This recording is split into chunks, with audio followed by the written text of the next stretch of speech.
Halo adik-adik, berjumpa lagi dengan saya, guru mata pelajaran Mekanika Teknik kelas 10. Setelah kita berkenalan, maka pada pembelajaran kali ini kita memasuki materi pembelajaran yang pertama atau pembuka, yaitu pendahuluan. Tujuan pembelajaran kita kali ini adalah yang pertama, memahami mata pelajaran mekanika teknik. Yang kedua, memahami faktor-faktor yang mempengaruhi kekuatan konstruksi. Supaya tujuan pembelajaran tersebut dapat tercapai, terutama dalam kegiatan belajar mandiri adik-adik di rumah, maka pertanyaan pertama yang harus kita jawab adalah, apa itu mekanika teknik? Mekanika atau statika adalah ilmu yang mempelajari tentang keseimbangan gaya. Gaya-gaya tersebut haruslah berada dalam keadaan diam. Jadi dalam ilmu konstruksi bangunan, kita mempelajari gaya-gaya yang harus berada dalam keadaan diam supaya konstruksi bangunan yang seimbang bisa tercapai. Dalam ilmu mekanika, kita mengenal yang namanya rekayasa. Rekayasa adalah penerapan kaidah-kaidah ilmu mekanika dalam pelaksanaan, seperti perancangan, pembuatan konstruksi, pengoperasian kerangka, dan peralatan. Demi sebuah tujuan, yaitu tercapainya sebuah sistem struktur yang ekonomis dan efisien serta bermutu. Jadi adik-adik, mekanika teknik dalam bidang teknik sipil itu secara garis besar berfungsi untuk bagaimana merencanakan sebuah bangunan yang bermutu. Tetapi di satu sisi, bangunan tersebut juga ekonomis dan efisien atau tidak terlalu boros. Bagaimana penerapannya? Untuk bisa mengetahui penerapan ilmu mekanika teknik dalam konstruksi bangunan, maka kita harus menjawab pertanyaan yang kedua. Apa manfaat mempelajari mekanika teknik untuk konstruksi bangunan? Manfaat yang paling mendasar adalah sebagai input dalam perencanaan konstruksi. Nanti adik-adik akan mengenal yang namanya momen, gaya lintang, gaya normal, tegangan dan lendutan, dan sebagainya. Semua hal tersebut penting dalam merencanakan beberapa hal penting dalam bidang ilmu teknik sipil seperti berikut. Yang pertama, terkait dimensi. Melalui ilmu mekanika teknik, kita dapat menentukan ukuran-ukuran dari konstruksi secara ilmiah dengan penggunaan bahan bangunan seminimum dan seefisien mungkin, sehingga adanya faktor keamanan.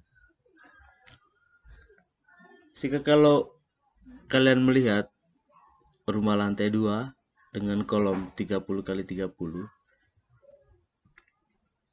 pada dasarnya kolom tersebut bukan direncanakan begitu saja, tetapi melalui perhitungan, yaitu perhitungan dimensi yang merupakan salah satu perhitungan dalam perencanaan menggunakan bidang ilmu mekanika teknik. Selain untuk menentukan dimensi, mekanika teknik juga bermanfaat dalam hitungan kontrol. Melalui hitungan kontrol, kita dapat mengetahui apakah suatu konstruksi bangunan yang sudah didirikan cukup kuat terhadap beban-beban yang direncanakan. Manfaat selanjutnya adalah sebagai hitungan kekuatan. Apakah peralihan-peralihan, lendutan-lendutan dari suatu konstruksi tidak melampaui batas-batas tertentu. Yang keempat adalah sebagai alat untuk hitungan stabilitas. Diperlukan agar bangunan selalu dalam keadaan kokoh. Nah, dapat dikatakan bahwa melalui bidang ilmu mekanika teknik, kita dapat mengetahui bahwa bangunan yang kita rencanakan itu dapat selalu kokoh selama umur rencana yang sudah ditentukan. Setelah kita memahami mekanika teknik, perlu kita juga memahami apa itu konstruksi. Konstruksi adalah susunan atau rangkaian model tata letak dari suatu bangunan. Bangunan yang dipelajari dalam bidang teknik sipil itu terdiri dari gedung, jembatan, jalan, dan bangunan air. Kekuatan konstruksi bergantung pada faktor-faktor seperti berikut. 1. Fungsi konstruksi. 2. Beban. 3. Material. 4. Dimensi. 5. Sistem struktur. Apa yang dimaksudkan dengan 5 sistem struktur tersebut? Untuk mengetahui maksud atau memahami kelima faktor penentu kekuatan konstruksi, maka tugas adik-adik pada tugas 1 ini adalah menjelaskan yang Anda ketahui tentang 5 faktor penentu kekuatan konstruksi seperti yang dijelaskan di atas. Nah, catatan, tulis jawaban Anda dalam sebuah buku khusus untuk mata pelajaran mekanika teknik. Tugas dituliskan dengan huruf yang mudah dibaca dan rapi. Buku tersebut akan dikumpulkan pada saat tatap muka.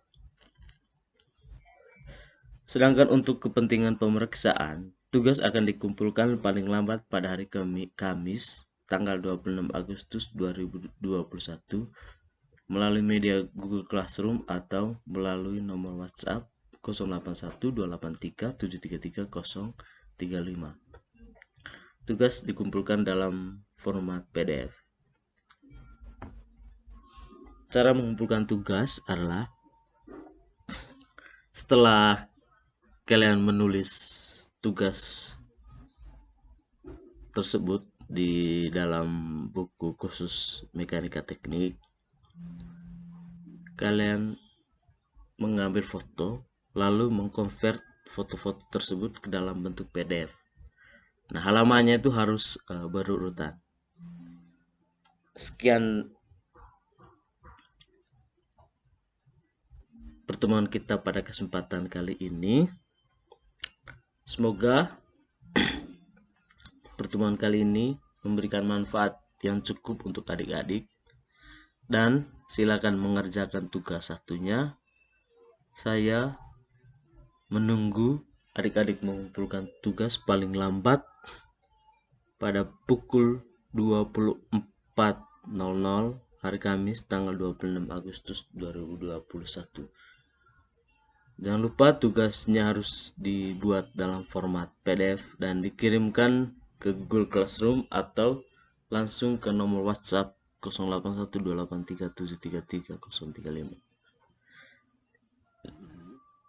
Sekian pertemuan kita. Semoga kalian selalu sehat dan selalu bersemangat dalam belajar dan mengerjakan tugas. Salam sehat, SMK bisa.